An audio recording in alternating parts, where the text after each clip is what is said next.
Sana elveda, köle olamam daha. Bonsoir, au revoir, artık rahat bu kafa. Çalıştım sabahtan akşama, tek feedback taşlama.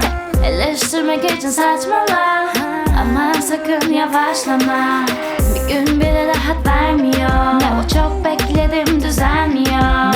Bunaldığımı bile görmüyor, elveda'yı hak ediyor. Sonsuz bu mesai, sensiz daha iyi. Dilim fanatik, bitirdim esirliği. Sana elveda, köle olamam daha. Bonsoir, au revoir, artık rahat bu kafa.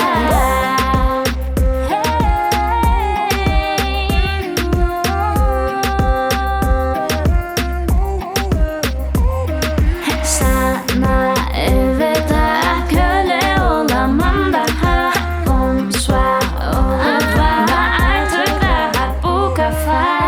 İnan düşünmedim bile, hiç pişman olur muyum diye. Öyle üzüldüm ki halime, sanki yaşadığım son saniye.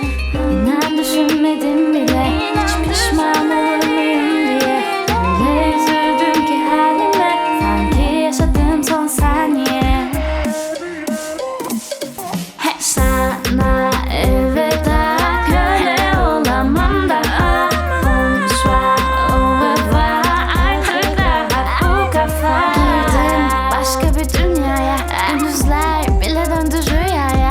Kapasiten yok anlamaya, kendim ışığını veren aya. Ertesiyim ben bu hayatın, söyle yine kime ayaktın? Bomboş düşüncelerde yattın, kendi auranı kararttın. Sana elveda,